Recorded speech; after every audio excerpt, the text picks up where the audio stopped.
Surat Dinas Pendidikan Provinsi Bengkulu memastikan akan memfasilitasi pemindahan siswa yang dikeluarkan dari SMA Negeri 5 Kota Bengkulu karena tak masuk dalam data pokok pendidikan atau Dapodik.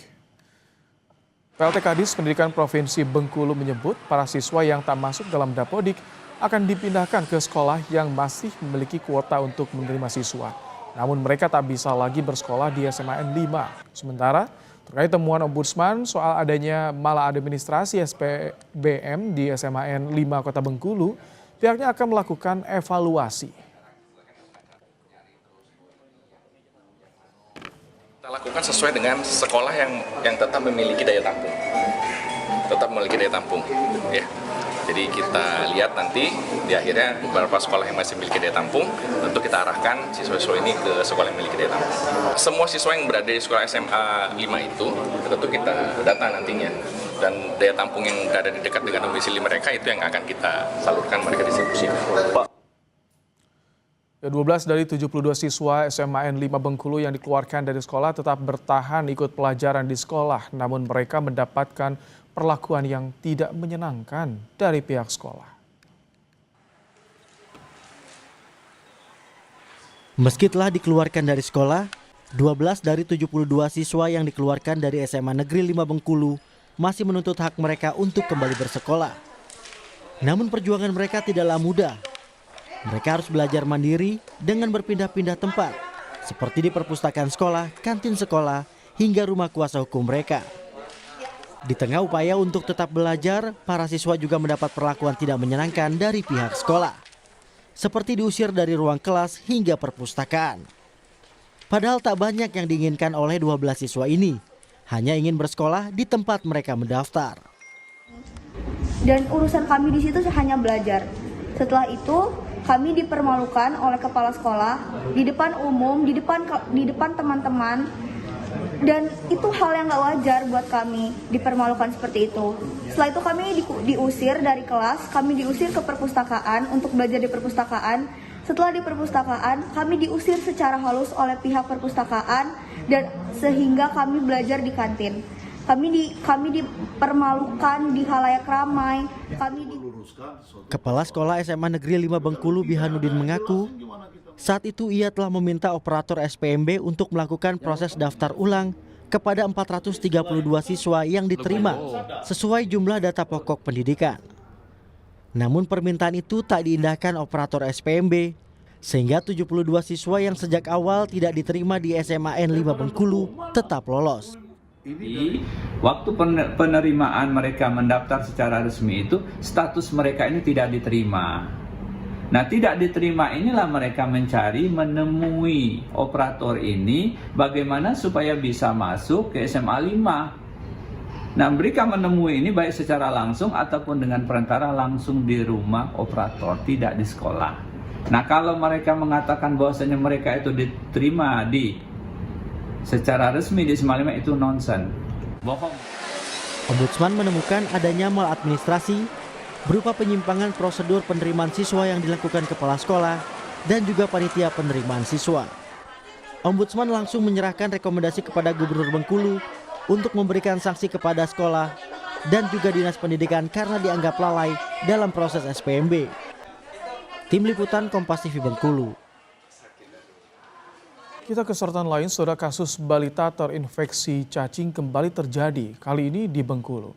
Kakak beradik harus dirawat intensif akibat cacingan. Pemerintah daerah berjanji akan memperbaiki sanitasi di lingkungan rumah kedua anak.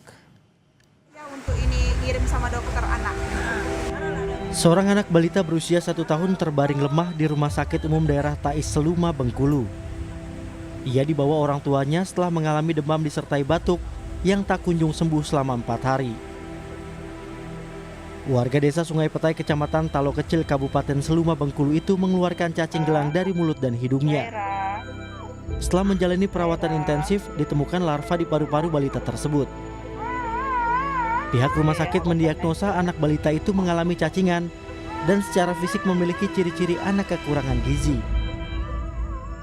Sang kakak yang masih berusia 4 tahun juga mengalami gejala serupa. Kondisi lingkungan tempat tinggal diduga ikut punya andil terhadap kesehatan dua balita tersebut. Cuma ditanyakan batuknya keluhan itu cuma 4 hari. Kok batuk 4 hari langsung sesak. Jadi disarankan untuk di ronsen. Jadi mau dirujuk ke dokter bedah anak. Karena yang ada dokter bedah anak kan di M Yunus. Dan kita sudah bikin sisternya. Kebetulan juga ini awalnya masuk, ini peserta ini tidak mempunyai BPJS dan BPJS-nya sudah dibuat dan sudah kita lakukan untuk rujukan secara sisterhood. Menyikapi kasus ini, Khairil Anwar, asisten 1 Setda Bengkulu, berjanji penanganan kesehatan kedua anak dilakukan dengan maksimal. Khairil juga menyebut pemerintah daerah akan memperbaiki rumah kedua anak tersebut. Pemerintah Provinsi Bengkulu dan pemerintah Kabupaten Sumbar sudah menyiapkan anggaran untuk bukan membedah rumah, bukan memperbaiki rumah, tapi perintah Pak Gubernur bangun rumah baru untuk memastikan bahwa rumah yang ditinggali oleh para keluarga ini sangat-sangat layak nantinya. Pengajar sosiologi Universitas Bengkulu bilang kasus yang terjadi di Bengkulu mencerminkan kondisi kemiskinan di wilayah tersebut. Kami kutip dari kompas.com, Retno Wayuning Tias, pengajar sosiologi Universitas Bengkulu, menyatakan, "Saya menganalisis bahwa nyaris tidak ada program pengentas kemiskinan yang konsisten menyentuh akar persoalan. Misalnya pemerataan sumber daya. Program bantuan kemiskinan seringkali hanya mengobati wajah kemiskinan di permukaan." Kasus cacingan pada anak hingga berujung kematian sebelumnya terjadi di Sukabumi, Jawa Barat. Raya, balita 4 tahun, meninggal akibat cacingan dan tertular TBC dari sang ayah. 2 kasus ini harusnya menjadi alarm bagi pemerintah untuk segera bertindak. Tenaga kesehatan harus lebih aktif melakukan pendampingan kepada masyarakat, dan pemerintah mulai membenahi data masyarakat miskin agar program bantuan sosial betul-betul tepat sasaran. Tim Liputan Kompas TV. Iya, soal apakah ada deteksi dini sebelumnya di kasus balita yang terkena cacingan di Bengkulu? Untuk membahasnya, kita sudah bersama dengan Wakil Ketua DPRD Bengkulu, Tengku Zulkarnain. Selamat malam, Pak Tengku. Selamat malam, Mas Baik. Ibrahim. Ini menjadi sorotan, Pak Tengku, 2 balita. Ini sebelumnya apakah ada deteksi dini tidak, Pak? Mulai dari pemerintahan di tingkat RT RW, bahkan hingga ke Pemkot, misalkan, Pak Tengku. Ya, kasus ini kan terjadi di Kabupaten Sluma, ya. Kabupaten Sluma itu tepatnya di Desa Sungai Petai, Kecamatan Talo Kecil. Itu memang pelosok, ya, cukup pelosok. Nah, pihak provinsi tentu kami di DPRD Kota itu memang baru beberapa waktu yang lalu menetapkan RPJMD yang salah satu menjadi program prioritas itu adalah persoalan kesehatan. Nah, hal ini kan biasanya ditangani di tingkat kabupaten, gitu kan. Iya. Kalau kemudian itu tidak mampu, maka itu ditangani oleh tingkat provinsi, ya kan. Tapi begitu mendengar kabar tersebut, itu langsung kemudian gubernur turun tangan, ya. Gubernur turun tangan, kemudian membawa anak itu agar rujuk ke rumah sakit provinsi, kemudian langsung beliau perintahkan pada saat itu ditangani dengan segera, dengan maksimal, bahkan kemudian ada tim yang beliau perintahkan untuk ke kediaman keluarga tersebut.